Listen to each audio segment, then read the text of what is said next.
आता सांदण शिकतोय, तुम्हाला माहिती आहे आपण काकडीचं, आणि ती स्पेशल काकडी आहे ज्याला तवसं म्हणतात. तर ती आपण किसून घेतलेली आहे तवसं, आणि बाकी पण सगळं साहित्य नीट आपण बघूया. सांगा. सांदणासाठी लागणारं साहित्य आहे किसलेली काकडी, गूळ, इडली रवा, वेलची पावडर, तूप आणि थोडासा सोडा. साहित्य झालं आणि आता रवा भाजायचा आहे. तुपावरती भाजायचं? हो, तुपावर भाजायचा आहे. इडली रवा आपण जो घेतलेला आहे तो मिळतो आपल्याला एरवी, पण इडली रवा रेडीमेड मिळतो, पण पूर्वीच्या काळी घरी काढलेला तांदळाचा रवा वापरत. पण आता एवढं कोणाला वेळच नसतो की रवा वगैरे घरी काढणं. हा, म्हणजे मी ऐकलंच नाहीये की कालबाह्य झालेलं आहे ते.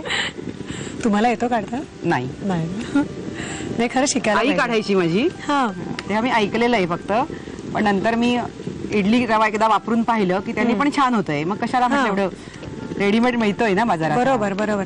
नाही, पण जसं आता आमचं होतंय की पूर्वी इडली रवा घरी काढला जायचा, म्हणजे तो किती चांगला शुद्ध व्यवस्थित मिळत असेल, तसंच एक पदार्थ सुद्धा मग कालबाह्य होत जातील की हो पूर्वी आम्ही काकडीचं सांदण खायचो आजीकडे, आपली मुलं वगैरे असं म्हणतील, आणि जर आपण त्यांना करून खायला घातलं नाही तर.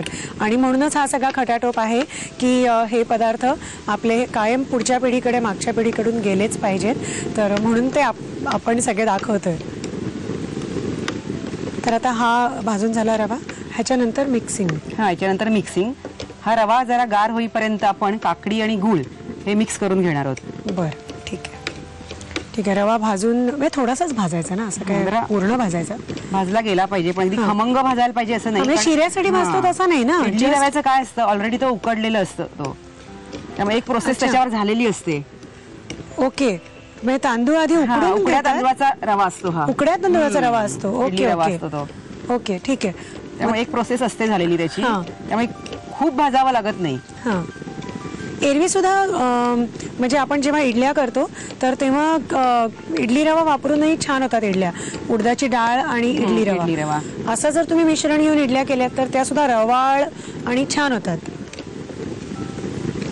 रवा भाजून झालेला आहे आपला, आणि आता तो निवत ठेवूया थोडासा, आणि त्या म्हणाले तसं मीनवाई काकडी आणि गूळ मिक्स करून घेऊया.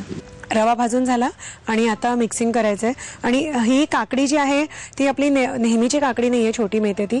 हे तवसं मोठी जाड काकडी असते, लांबट, थोडीशी पिकलेला पण आपण त्याला आलेला असतो, आणि चव पण त्याच्या फरक पडतो, चवीमध्ये वेगळा फरक, उग्रपणा कमी होतो तिचा थोडा. हा, आणि तीही मिळते या दिवसामध्ये, सगळीकडे मिळते ऍक्च्युली, पण ठराविक त्याचा सीझन असतो. असं तुम्हाला वर्षभर तवसा नाही मिळत. त्याचं तिखट सांदण पण करतात ना? तिखटही करता येईल गुळ न वापरता. गुळ मी थोडासा गुळ घालायचा, अगदी जसं आपण चिमूटभर साखर घालतो तसं. तिखट मीठ घालायचं त्याच्यात जास्त. आणि चांगला बारीक घेतला किसून की मिक्स पण होतं व्यवस्थित. याच्यामध्ये पाणी जास्ती घालावं लागत नाही, जरूर असेल तरच पाणी घालायचं, कारण काकडीमध्ये ओरिजिनल पाणी असतं. गुळ मिक्स केल्यावर ते पाणी सुटायला लागतं त्याला. गुळ विरघळला याच्यामध्ये व्यवस्थित, पाणी पण सुटलंय काकडीला. आता याच्यामध्ये आपण तो भाजून ठेवलेला इडली रवा जो आहे तो मिक्स करायचा आहे याच्यात. खमंग पण जास्ती होईल ना भाजून ठेवल्यामुळे? भाजल्यामुळे खमंगपणा वाढतो. तुपावर भाजलाय ना, तुपाची चव पण येते त्याच्यात. आता काय राहिलं आपलं? वेलची पावडर. वेलची पावडर घालायला लागेल थोडीशी, आणि सोडा. सोडा, खायचा सोडा. मगाशी जसं म्हटलं तसं पिंच चिमूट घालू का?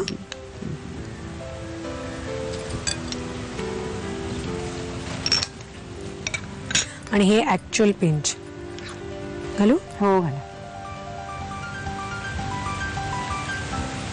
ठीक आहे. हे 2-3 तास आता भिजायला लागेल ना? हो. ठीक आहे. मग आपण म्हणजे भिजवून ठेवलेलं आहे तर ते घेऊया, आणि नंतर ते वाफवायला लागतं ना? हो, कुकरचा वापर करून जसं इडल्या वाफवतात तसंच वाफवायचं हे. बरं, मग त्याची तयारी करूया.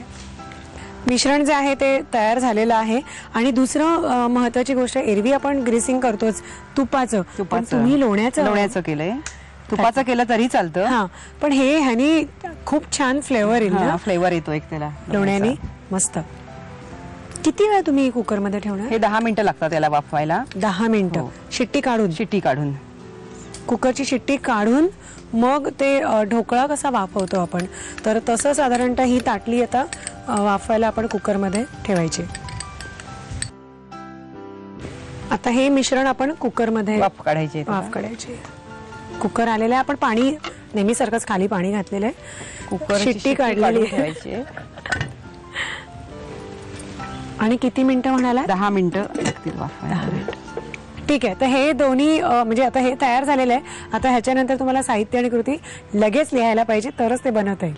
काकडीचं सांदण बनवण्यासाठी लागणारं साहित्य: काकडीचा किस, गूळ, इडली रवा, वेलची पावडर, तूप आणि बेकिंग सोडा. कृती: प्रथम एका कढईमध्ये साजूक तूप गरम करून त्यावर इडली रवा खरपूस भाजून घ्यावा. एका बाउलमध्ये काकडीचा किस घेऊन त्यामध्ये गूळ, इडली रवा आणि बेकिंग सोडा घालून मिश्रण एकजीव करून 2 ते 3 तास भिजवून ठेवावं. तयार मिश्रण लोणी लावलेल्या भांड्यात काढून घ्यावं आणि कुकरमध्ये 10 मिनिटं वाफवून काकडीचं सांदण तयार करावं.